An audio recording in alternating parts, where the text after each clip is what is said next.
ఈరోజు మీకు మామూలుగా మన పిల్లలు అసెండింగ్ ఆర్డర్ డిసెండింగ్ ఆర్డర్ అంటే ఒకటో తోలకు అంత అవగాహన ఉండట్లేదు.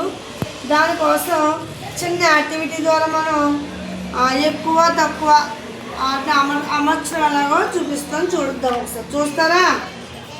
ఇప్పుడు మీకు కొన్ని నెంబర్స్ ఇచ్చాను కదా, ముందు ఇలా ఇక్కడ పెట్టింది కొన్ని నెంబర్స్ ఇస్తున్నాను మీకు.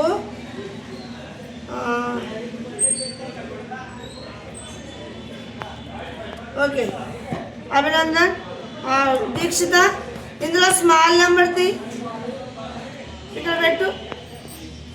తర్వాత ఇందులో స్మాల్ నెంబర్ది, ఇందులో స్మాల్ నెంబర్ది, ఇందులో స్మాల్ నెంబర్ది. కరెక్టేనా ఇది? ఓకే, ఈ విధంగా ఉంటుంది అవగాహన. ఇప్పుడు ఇదే నెంబర్స్ని మీరు ఏం చేయాలంటే, నోన్ తెలుసు ఇది అలా అనుకుంటున్నారు. ఇప్పుడు ఇదంతా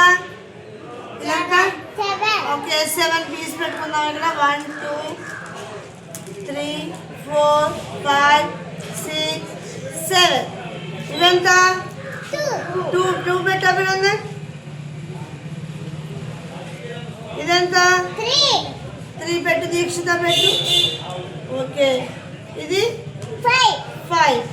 ఈ విధంగా మనం నంబర్స్కి ఎదురకుండా అవి ఎన్నన్నది మనం బొమ్మల గింజల రూపంలో చూపిస్తే మనకి ఈజీగా అర్థమవుతుంది. ఇప్పుడు దీక్షిత, ఇందులో ఏవి తక్కువగా ఉన్నాయి ఇప్పుడు చెప్పు. మరి ఇందాక నువ్వు 7 చూపించు, తీసి ఇక్కడ పెట్టు. ఓకే, తర్వాత ఏవి తక్కువ కొంచెం అక్కడ 2. తర్వాత ఏవి తక్కువ? ఇవా పెట్టు. తర్వాత ఏవి తక్కువ? తర్వాత ఏవి స్మాల్.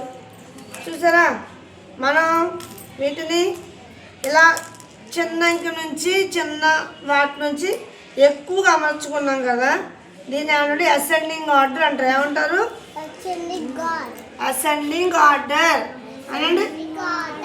అసెండింగ్ ఆర్డర్ అంటే తక్కువ నుంచి ఎక్కువకి మనం నెంబర్స్ని అమర్చాం. ఓకేనా? ప్రాక్టీస్ చేస్తారు ఈ విధంగాను. ఓకే.